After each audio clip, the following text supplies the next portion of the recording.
नमस्कार साथियों, स्वागत है आपका एग्ज़ाम प्रदेश चैनल में। साथियों, जैसा कि आप सभी को पता है कि इस समय एग्ज़ाम प्रदेश चैनल के माध्यम से आपको मैथ की वो बेसिक क्लासें मिल रही हैं जो आपको शायद किसी बड़े प्लेटफॉर्म पे नहीं मिल रही होंगी, क्योंकि वहाँ पे क्या होता है कि आपको अगर आपका बेसिक मजबूत होता है तभी आप वहाँ पे टिक पाते हो, वरना फिर वहाँ से आपको छोटे चैनल पे भागना पड़ता है। मेरे कहने का मतलब ये है, फिर आप वहाँ से जाके ढूंढते हो कि भाज्य संख्याएँ क्या हैं, अभाज्य क्या हैं, कैसे हम इनका मान कैसे लें, कैसे हम इनको फाइंड करें। ठीक है, इन सब चीज़ों के लिए आपको छोटी-छोटी बातों के लिए वहाँ से भागना पड़ता है। ठीक है, तो मेन चीज़ ये है कि एग्ज़ाम प्रदेश में जो इस समय क्लासें चल रही हैं, एकदम बेसिक से चल रही हैं। तो आज मैं सबसे पहले बताने वाला हूँ, आप लोगों ने देखा होगा कि यूपी पुलिस कांस्टेबल की भर्ती आने वाली है 25,000। तो उनका वो कब आएँगी, उनकी योग्यता क्या है, उनकी सैलरी क्या है, उनका मापदंड क्या है, मानक क्या है, इन सब बातों में बात करेंगे। उससे पहले साथियों, भर्ती तो आ जाएँगी, हम उनको देख भी लेंगे और भर्ती उनको उसमें फॉर्म भी अप्लाई कर देंगे। लेकिन क्या हम उसमें पास हो जाएँगे? पास हम जभी होंगे जब हम उसकी रणनीति बनाएँगे, उसके हिसाब से हम पढ़ेंगे। ठीक है? कभी-कभार ऐसा होता है आपके बहुत मेहनत करने के बाद भी आप फेल हो जाते हो।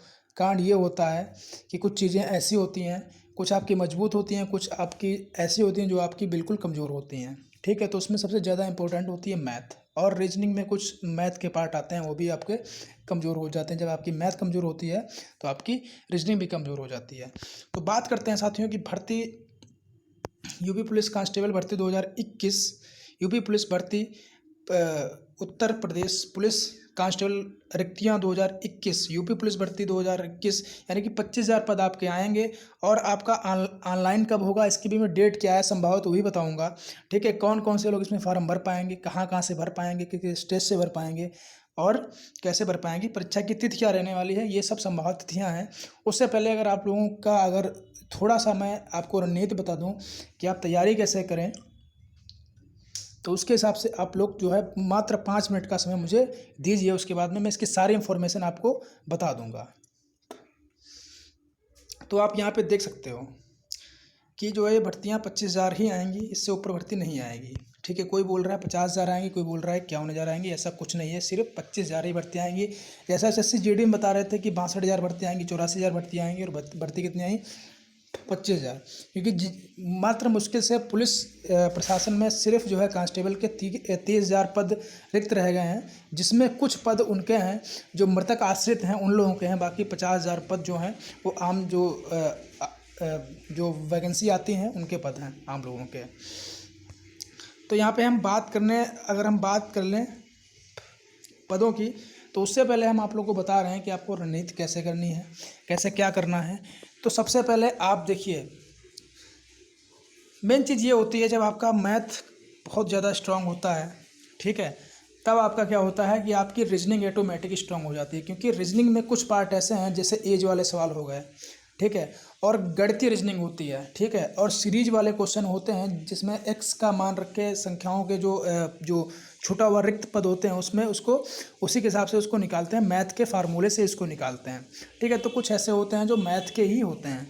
ठीक है, तो आप पहले नंबर में तो आप मैथ अपनी बहुत ज़्यादा स्ट्रॉन्ग करिए। जब तक भर्ती की सूचना आपको पुख्ती ना मिल जाए कि हाँ इस डेट में भर्ती होनी है, तब तक आप मैथ पढ़िए, अन्य विषय भी पढ़िए, लेकिन मैथ को सबसे ज़्यादा समय दीजिए। पहला पॉइंट आप चाहे अपनी कॉपी में नोट कर लो। मैथ को अगर आप 6 से 7 घंटे अगर पढ़ाई कर रहे हो तो तकरीबन 3 से 4 घंटे आपको मैथ को देना ही है। अगर आप ज़्यादा कर रहे हो तो आप मैथ को ज़्यादा बढ़ा दो। ठीक है, मैक्सिमम अगर आप 4 घंटे अगर मैथ को अगर आप दे रहे हो तो आपका बहुत ज़्यादा भला हो जाएगा। उसके बाद में बाकी सब्जेक्ट जो जीएस हैं वो आप जो है एक वे में पढ़ो, एक फ्लो में पढ़ो, एक हिसाब से पढ़ो, और चीज़ों को समझो, रटो मत, चीज़ों को समझो, और एक बार पढ़ के फिर उनको छोड़ दो। उसके बाद में प्रैक्टिस सेट उठा के किसी भी प्रकाशन का हो उस पर लग जाओ। ठीक है, तो मैथ के लिए मैं बात करता हूँ। मैथ मेरे चैनल पे पड़ी हुई है, अभी 4 क्लास मात्र हुई हैं। आप लोग जाके एक बार आप देखिए, आपको अच्छा लगे तब आप पढ़ना। ठीक है, पहले ही 1-2 क्लास हो सकता है आपको समझ में ना आए, जब आप लगातार उस पर बने रहोगे ना तो आपको बहुत अच्छे से वो समझ में आएंगी। एग्ज़ाम प्रदेश में जो है प्लेलिस्ट बनी हुई है मैथ क्लासेस की। देखिए, बहुत लोग होते हैं वो बोलते हैं कि मैथ की वो SSC GD का अलग कोर्स निकालते हैं, यूपी पुलिस का कोर्स अलग निकालते हैं, क्या सब में मैथ बदल के आती है? ऐसा कुछ नहीं है, बस थोड़ा हल्का ऊपर नीचे जो है उसका जो स्टेज है ना, किसी में थोड़ा लो पूछ लेता है, किसी में थोड़ा हाई पूछ लेता है, लेकिन सब वही रहता है सेम टू सेम। क्या किसी भी मैथ का फार्मूला बदल जाएगा? क्या कोई संख्याएं बदल जाएंगी? ऐसा कुछ नहीं होता है, केवल आपको बेवकूफ़ बनाया जाता है पैसे कमाने के लिए, ठीक है। उसके बाद में हम बात करते हैं, अगर हम बात कर लें, मैंने आपको मैथ बता दिया, मैथ आप जाके एक बार ट्राई कर लीजिए मेरे चैनल पे। उसके बाद में आप हिंदी कैसे पढ़िए, हिंदी आप मात्र 1 घंटा पढ़िए, ठीक है, किसी भी समय निकाल के। पहले तो उसको पूरा एक वे में पढ़िए, पूरा लिखिए, ठीक है, नोट्स बनाइए, उसके बाद में 1 घंटा उसको रिवीजन करिए, ठीक है। जब आपकी मैथ स्ट्रांग होगी तो रीजनिंग आपकी ऑटोमेटिक स्ट्रांग हो जाएगी। रीजनिंग भी आप 1 घंटा पढ़िए, मैथ 1 घंटा पढ़िए, और रीजनिंग 1 घंटा पढ़िए, हिंदी 1 घंटा पढ़िए। मैथ को अगर मैं आपके सिर्फ 6 घंटे के हिसाब से बता रहा हूँ, 3 घंटे आप मैथ पढ़िए, आपके 5 घंटे निकल गए, आपके बचे कितने? 1 घंटा बचा। 1 घंटा आप और अगर बढ़ा दोगे, 7 से 8 घंटा अगर मैथ पढ़ोगे तो 2-3 घंटे आप जीएस पढ़ लिया करो, ठीक है। जीएस में आप जो है, मैं तो मेरा तो मानना ये है, आप किसी भी चैनल से पढ़ो, चाहे मेरे चैनल से पढ़ो या किसी के भी पढ़ो, जो आपको आपके समझ में आ जाए, ठीक है, आप सफल हो, बस कहने का मतलब ये है। तो आप पहले चीज़ों को लिखो, नोट्स बनाओ, उसके बाद में जब आप लिख के पूरा नोट्स बना लोगे और भर्ती आते आते अभी से आप तैयारी में लग जाओगे, तो भर्ती आते आते क्या हो जाएगी, आपके नोट्स प्रॉपर तैयार होंगे। जब फॉर्म ऑनलाइन होना स्टार्ट होंगे, जब लोग पढ़ना स्टार्ट करेंगे, तब आप रिविज़न करना स्टार्ट कर दोगे, ठीक है। इस तरीके से आपको पढ़ना है, ठीक है। तो आप मेरा सजेशन यही है कि आप एक बार जो है जाके वहाँ पे विजिट कर लो। उसके बाद में एग्जाम प्रदेश के मैथ वाली जो प्ले लिस्ट पड़ी हुई है उसमें आप जाके एक बार विजिट कर लो। उसके बाद में क्या होगा, आप इसमें क्या है, सिस्टम क्या चल रहा है, मैं आपको बता रहा हूँ भर्ती कब आएंगी। देखिए अभी यानी कि नागरिक पुलिस, यानी जो सिविल पुलिस होती है, जो थाने पे रहती है, अभी कोई पदों की संख्या इसमें निर्धारित नहीं है कि कितनी आ सकती है। आपको कोई बता रहा है तो वो आपको गलत बता रहा है, ठीक है। कोई निर्धारित नहीं है, ठीक है, ना तो एससी की, ना तो एसटी की, ना तो पिछड़ा वर्ग की, ना तो रिजर्व की, ठीक है, कोई आरक्षित नहीं है, ठीक है। बहुत अच्छी बात है कि आपको समय मिल जाएगा। उसके बाद में आप देख सकते हैं यहाँ पे, ठीक है, ना ही ये जो पीएससी होती है, आर्म्ड कांस्टेबलरी, इसको पीएससी कहते हैं, तो इसमें भी कोई पदों की संख्या निर्धारित नहीं है, ठीक है। उसके बाद में एज लिमिट क्या रहने वाली है, आप लोग की एज समझ लो। देखो मेल जो है ना, मेल 18 से 23, ठीक है, ये बात हो रही है उन लोगों की, ये जनरल कैटेगरी की बात हो रही है। बाकी एससी को जो है, ओबीसी को भी छूट मिलती है कुछ एज में, और एससी को भी मिलती है। और फीमेल तो जो है, फीमेल कैंडिडेट हैं वो 18 से 26 साल तक में फॉर्म भर सकती हैं, ठीक है। अभी एक और आगे स्लाइड आएगी, उसमें आपको सब समझ में आ जाएगा। बाकी 18 से 23 होती है, ठीक है। उसके बाद में बात करता हूँ, यहाँ पे आप लोग देख सकते हो, यहाँ पे जो जनरल है उसको सिर्फ 18 से 23, ठीक है, 18 से 23 समय मिलेगा। और इस समय एक सस्पेंस है कि जो ईडब्ल्यूएस का जो सर्टिफिकेट बन रहा है, उसके माध्यम से आप लोगों को कैसे क्या छूट मिलेगी, वो आप लोगों को, अगर आप लोग कहोगे तो मैं उस पर एक वीडियो बना दूंगा जनरल वालों के लिए। और ईडब्ल्यूएस मतलब जो गरीब कैटेगरी के लोग हैं, चाहे वो जनरल के हों, ठीक है, उनको जो है किस प्रकार से छूट मिलेगी, एज में मिलेगी या उनको नंबर में मिलेगी या उनकी मेरिट अलग आएगी, तो इस पे सब पे मैं वीडियो बना दूंगा। उसके बाद में जनरल की जो फीमेल हैं उनको तो 18 से 26 साल तक उनको भर्ती कर लिया जाएगा, उनको 18 से 26 उनको एज में उनको मिल जाएगा फॉर्म भरने के लिए। ओबीसी एसटी, ठीक है, इनको जो है क्या होता है, 5 साल इनका रिजर्वेशन होता है। तो ये क्या होता है, इनको 18 से जो है 23 तो है ही है, जनरल की 5 साल उसमें और बढ़ा दो तो 18 से 28 साल तक हो जाएगी। ओबीसी एससी एसटी की फीमेल हैं, उनको क्या होता है, उनको देखो वैसे तो उनको 26 साल है ही है, और 5 साल और मिल जाएगी, तो 26/5/31 ये आपकी डेट हो जाएगी, ठीक है। तो साथियों अब यहाँ पे बात करते हैं कि सैलरी कितनी क्या होती है। तो सैलरी होती है साथियों यहाँ पे जो है, देखिए पे जो होता है मानक पे, वो 4200 से, ठीक है, 20,200 तक होता है ग्रेड पे, 2000 नए वेतनमान में, ठीक है।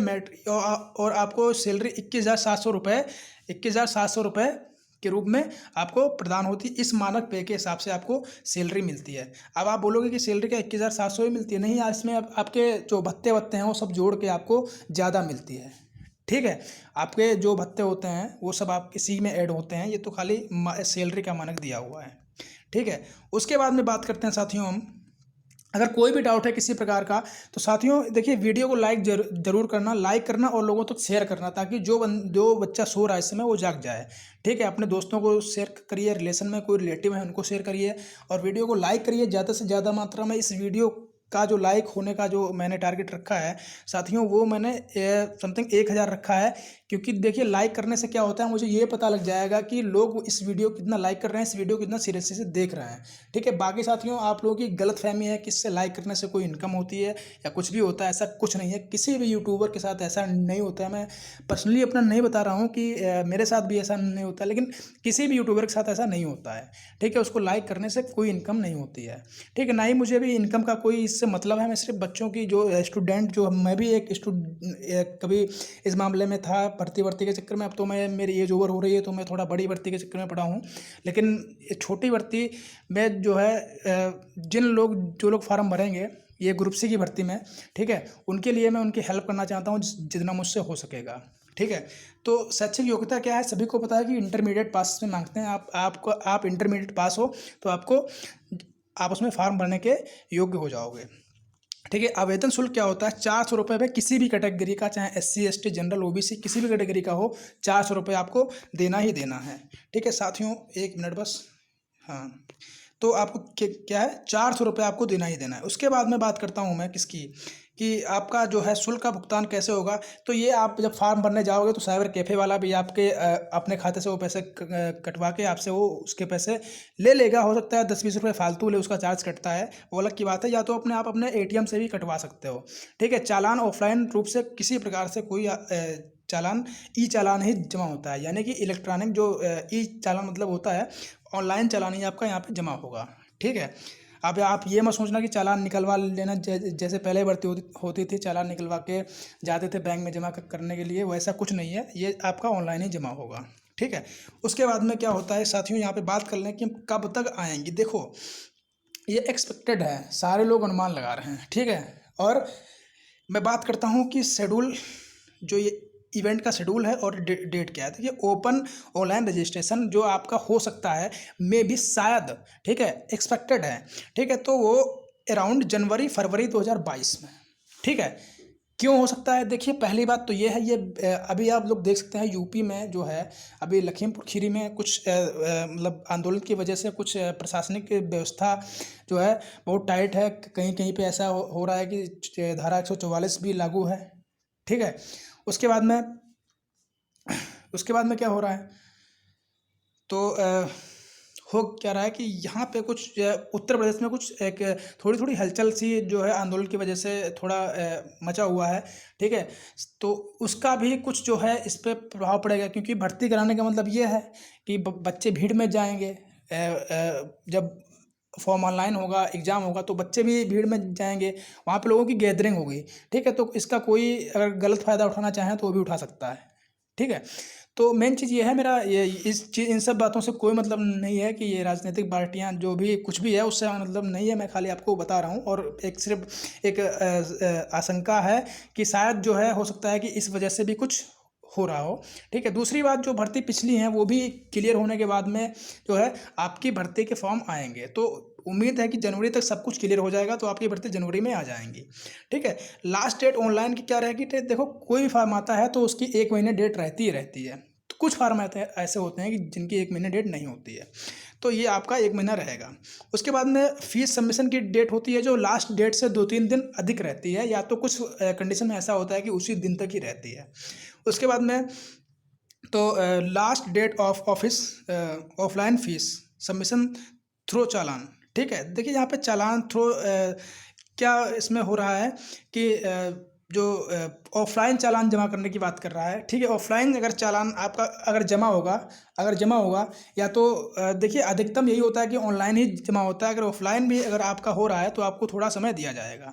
ठीक है, मेरे कहने का मतलब वहाँ पे ये था कि आप साइबर कैफे पे जाएंगे और वहाँ पे वो आपका खुद चालान जमा कर देगा, आपको इधर उधर भटकने की कोई ज़रूरत नहीं है।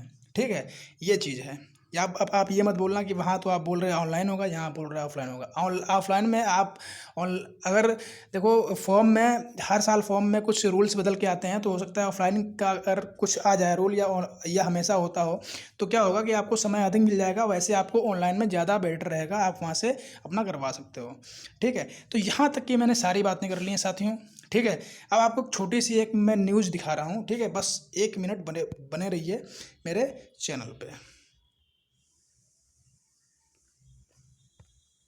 तो यहाँ पे आप देख सकते हो। ठीक है, यहाँ पे डीजीपी मुख्यालय ने बोर्ड को भेजा है 25,000 सिपाही भर्ती का प्रस्ताव। ठीक है, तो यहाँ पे कहा गया है डीजीपी मुख्यालय ने 25,000 सिपाही भर्ती के लिए उत्तर प्रदेश पुलिस भर्ती एवं प्रोन्नत बोर्ड का प्रस्ताव भेजा है। यह प्रस्ताव प्रदेश पुलिस में रिक्त पदों को देखते हुए भेजा गया है। बताया गया है कि प्रदेश में पुलिस महकमे में अब भी लगभग 1 लाख पद खाली हैं। इनमें से लगभग 30,000 पद सिपाहियों के हैं। इनमें से 4-5 हज़ार पद केवल खेल व मृतक आश्रित के कोटे के। मैंने बताया था कि 1 लाख तो वैकेंसी खाली हैं, लेकिन ये आप मत कहना कि 1 लाख कांस्टेबल की खाली हैं। बहुत सारे होते हैं उसमें, अकाउंटेंट होते हैं और सारे